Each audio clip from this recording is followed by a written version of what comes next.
Vicky pros கோச்சார prediction தோழிகளுக்கு அன்பு வணக்கங்கள். மீனராசிக்காரங்களுக்கு ஜனவரி 12ஆம் தேதியிலிருந்து ஜனவரி 18ஆம் தேதி வரைக்கும் 2026 எந்த மாதிரியான கோச்சார நிலைகள் இருக்குன்னு பார்த்தீங்கன்னா, உண்மையிலேயே இந்த வாரத்தில் மிகப்பெரிய அற்புத நிகழ்வு நடக்க போகுது அப்படின்னு சொல்லுவேன். என்னங்க நீங்களா ஜென்ம சனிக்கெல்லாம் நல்லது சொல்ல மாட்டீங்களே?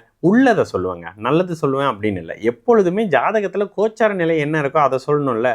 இந்த வாரத்தினுடைய தொடக்கத்திலேயே உங்களுக்கு ஆகாத 8ஆம் அதிபதி 11ஆம் இடத்துல வந்து உங்களுடைய வம்பு வழக்கு பிரச்சனைகளை தீர்க்கக்கூடிய ஒரு இடத்துல வந்துடுறாரு. கூடுதலாக உங்களுடைய ராசிக்கு 2 9ஆம் அதிபதினு சொல்லப்படக்கூடிய ராஜயோக அதிபதி செவ்வாயும் 11ஆம் இடத்துக்கு மங்கள யோகத்தில் வந்துடுறாரு. 2 9 11ஆம் அமைப்பு ஒரு வகையில் அப்படியே தொடர்பில் வரும்பொழுது ஒரு மகாதன யோகமும் இல்லை ஒரு சின்ன அதிர்ஷ்டமும் கிடைக்கணும்ல.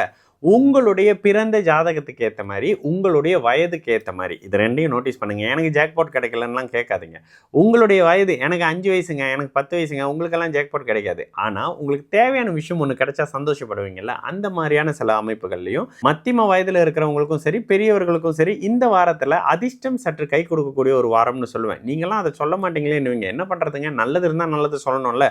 இந்த இடத்துல உங்களுக்கு சுக்கிரன் செவ்வாயோடு இணைந்து உங்களுடைய ஒரு அளவுக்கு அப்படியே லாப இடத்துல உங்களுடைய 6 8ஆம் அதிபதிகள்லாம் வந்து லாபஸ்தானத்தில் அமர்வது ஓரளவுக்கு அதிர்ஷ்டம் கையில் கிடைக்கக்கூடிய அமைப்புகள், பிரச்சனைகள்லேருந்து விடுபட்டு வெளியில் வரக்கூடிய அமைப்புகள், நோய் தொல்லையிலேருந்து விடுபடக்கூடிய அமைப்புகள், ஆரோக்கிய மேம்பாடுகள் வரக்கூடிய தன்மைகள், எதிரிகளை நீங்கள் பந்தாடக்கூடிய அமைப்புகள்ன்ற மாதிரியான சில சாதக நிகழ்வுகள் அப்படியே இந்த ஜனவரி மாதத்துலேருந்து நடக்கக்கூடிய அமைப்புகள் தான் இந்த 3வது வாரத்தில் வரக்கூடிய சம்பவம்.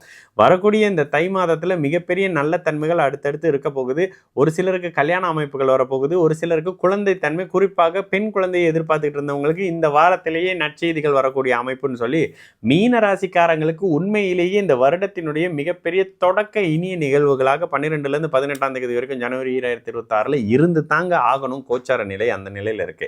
ஏழரை சனி நடந்தாலும் கூட அடுத்தடுத்து உங்களுடைய ராசிநாதனுடைய வக்கர நிலை தான் சற்று உங்களை பலவீனமாக ஆக்குதே தவிர சில தன்மைகள் இந்த மாதிரி இருந்தாலும் கூட ஏழரை சனியுடைய தாக்கம் என்ன செய்யுங்க? புதிய காதல், கணவன் மனைவி அமைப்புகளில், தொழில் சார்ந்த அமைப்புகளில், பணம் சம்பந்தப்படுற அமைப்புகள், ஆரோக்கியம் இந்த விஷயத்துல தாங்க டல் அடிச்சுக்கிட்டு கிடப்பீங்க. ஆனாலும் ஒரு சிலருக்கு திருமண அமைப்புகள் நடக்கும், ஆனாலும் ஒரு சிலருக்கு வாழ்க்கை அமைப்புகள் நல்ல மாதிரி அமையும், ஆனாலும் ஒரு சிலருக்கு மிகப்பெரிய அளவில் எனக்கு இந்த ஜென்ம சனியில் தானே வேலை கிடைச்சிச்சு, இந்த வேலை தெரியுமா எப்படிப்பட்ட வேலை, மாதம் எவ்வளோ சம்பளம் எடுக்கணும் தெரியுமான்னுவீங்க. இந்த நிகழ்வுகளும் ஜென்ம சனியில் உங்களுடைய பிறந்த ஜாதகத்தின் அடிப்படையில் நடந்து தான் ஆகும். என்ன பண்ணுறது? ஜென்ம சனி உங்களுக்கு செட்டில் பண்ணும், தேவையில்லாதவர்களை பிரித்து வைக்கும், ஒரு சிலருக்கு மறக்க முடியாத சம்பவத்தை கொடுக்கும். அந்த நிகழ்வுகளில் இந்த வாரத்தில் பிரச்சனைகள் அதிகப்படியாக இல்லாமல் ஓரளவுக்கு நல்ல நிகழ்வு அமைப்புகளில் தான் இருக்குது. வாரம் தொடங்கும் போது திங்கக்கிழமை மட்டும்தான் உங்களுக்கு சந்திராஷ்டம நாள். தொடங்கின உடனே சந்திராஷ்டம், ஆனாலும் அதுலேருந்து அப்படியே வெளியில் வந்துடுறீங்க. பெரிய அளவுக்கு நெகட்டிவான அமைப்போ டல்லான தன்மைகளோ இல்லை.